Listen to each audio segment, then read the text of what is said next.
You know, so that the end game is what needs to have the meat and the hooks.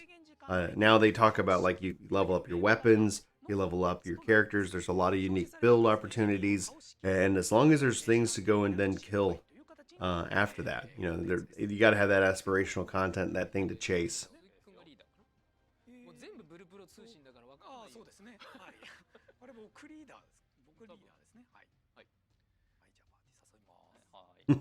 So now they're laughing because they say they respect streamers who can read comments while playing. So this is gonna be the first time they're showing off the arena. You're gonna defeat waves of enemies. Horde mode, baby. Horde mode, baby. And once you get clear the wave, if you run out of time, it's a fail. It looks like they're gonna also be playing around with the blast archer this time around. So let's dive into this.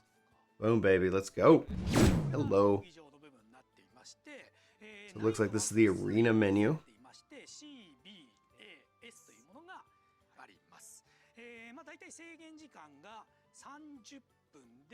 And the time required, and they have different tiers, C, B, A, and S.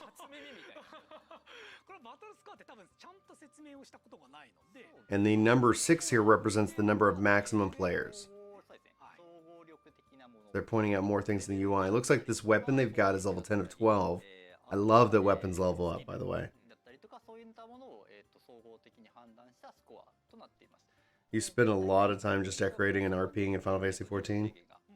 You're not alone, but I'm not. That's not my kind of game.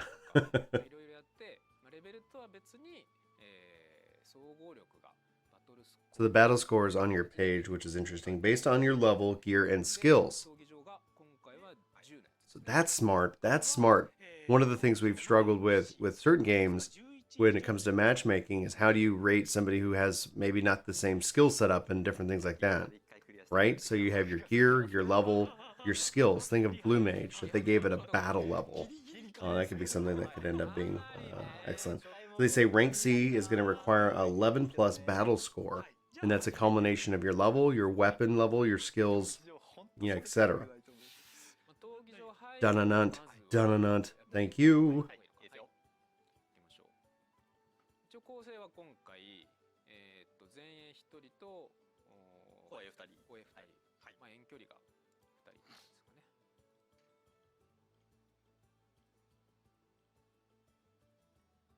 Okay. That looked like maybe some matchmaking.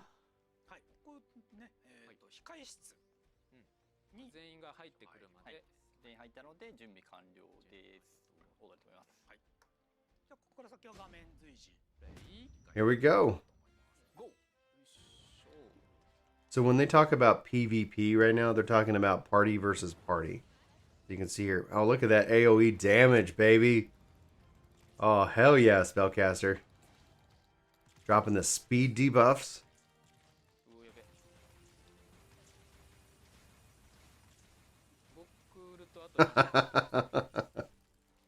Gotta go. You gotta go. Gotta dodge. Oh, man. You're out of dodges. Your stamina's low. Those mobs will not let up.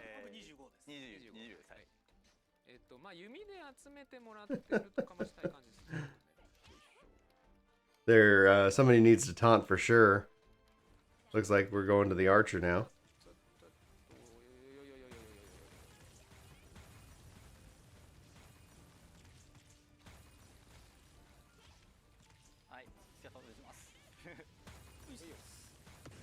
Yeah, yeah. I love Horde modes. Oh, next wave! Wave 3 of 5, enemies 6 of 25.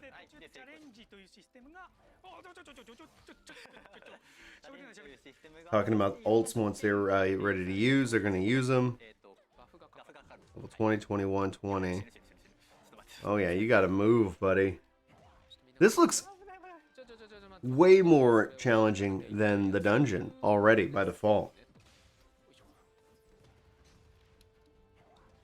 So they want to try, like, hey, let's group them up together so we can stack our ultimates together. Challenges are going to pop up during the fights as well. Challenges so far, what we've seen are like the NM, the boss modes, the harder enemies or the very, the way harder enemies in that regards. You can get a buff if you clear the condition for the challenge. And if you actually strategize, that you'll actually, if you don't actually strategize, you're going to get kind of screwed. And that's what they're talking about right now.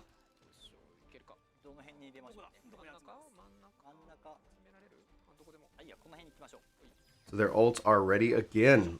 Stack them up, stack them up. Damn, that looks so freaking good. Dropping the meteor. But definitely these enemies like take a lot more hits.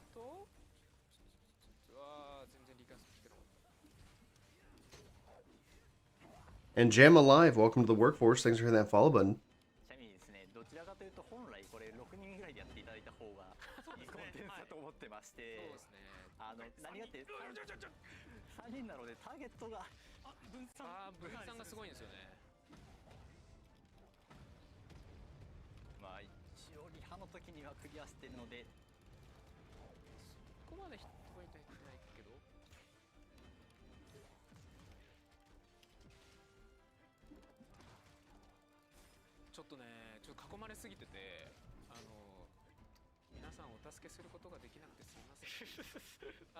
Be interesting to see if they end up wiping, if they start back on a certain wave, or if that's just over, because they give you 30 minutes and they're already right now on wave 4 or 5.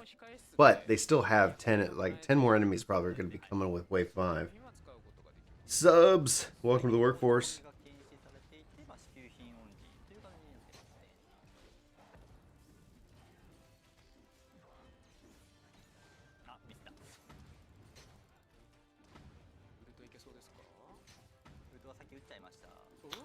You know, honestly, I'll take it. I rarely read people's names correctly.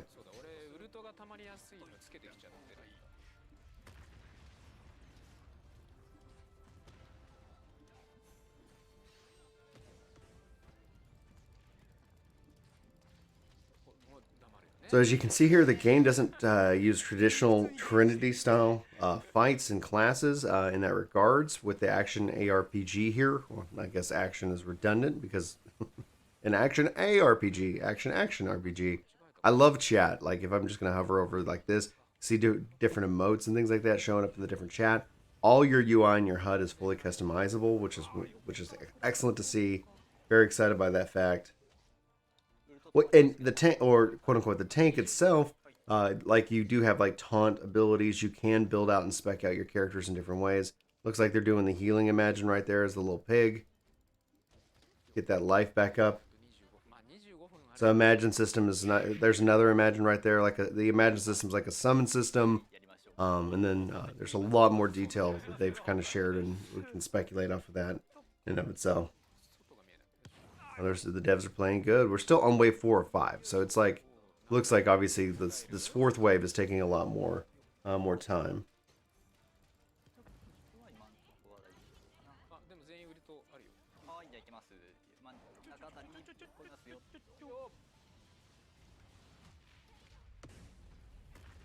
Oh yeah, Meteor's the caster's ultimate, which looks amazing.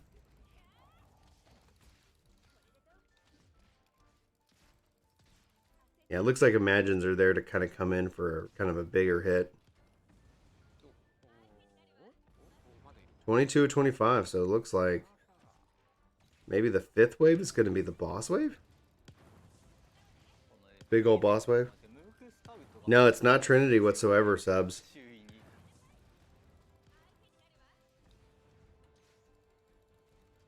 But they have 4 classes. They've talked about more skill trees, more customization, and a battle score, which ultimately is hopefully to help solve the problem of player choice. We've seen that a lot with the homogenization in like MMOs in the last 10 years. They've taken away like customization and choice in favor of matchmaking, and that's been, I think, a real detriment to some of these games, personally. Well, I think you can even customize that yourself as a player. Yeah, because at some point it can be a little bit much, right? Especially if you're like, I need to see what's going on, and then there's another Imagine Wolf there. Yeah, the wave 5 is just the boss. So here you go. It's a level 15.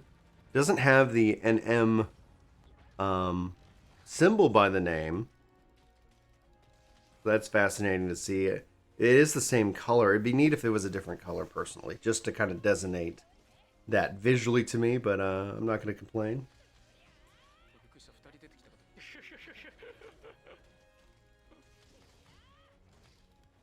And so they're using stickers to communicate, a la what we've seen with Phantasy Star Online too. We saw it actually in Phantasy Star Online anyway, so it's, you know, it's not new to that. I'm sure other games probably use something similar.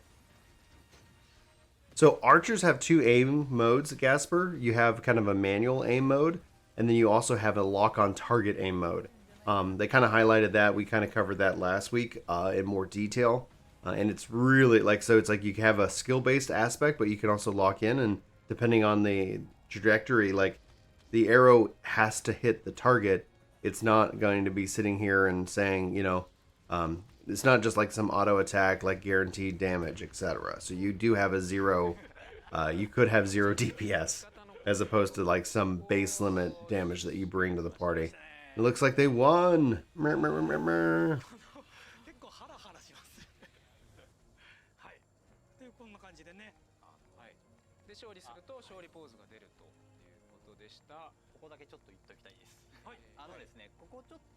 That looks fantastic. The results of the arena are in. Looks like they get the GC seals, 20k experience, 44 600 lols. I'm calling them lols until we don't know the name of the actual currency, but the L.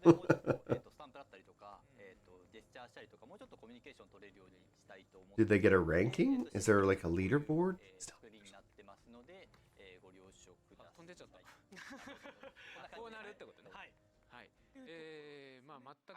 So they took victory poses will display randomly.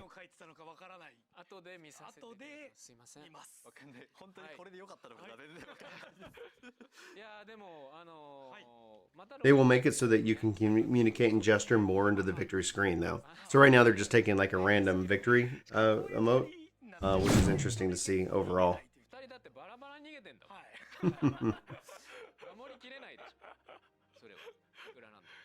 I'm sorry, they could not read the comments. They will go back and read them later.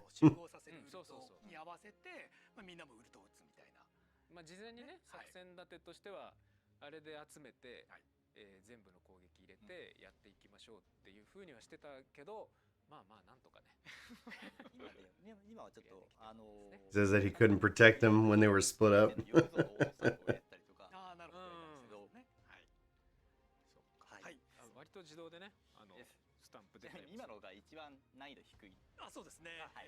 So what do you guys think so far?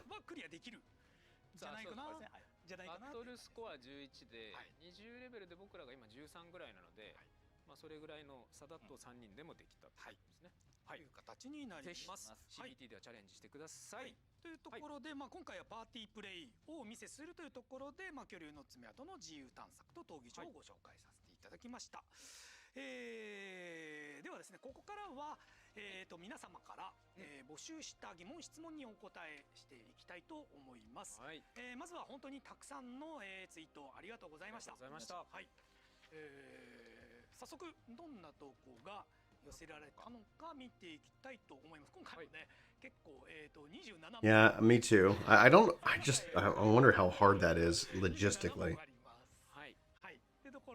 Only confirmation we've got so far, Andy, is that they've registered it in North America and Europe.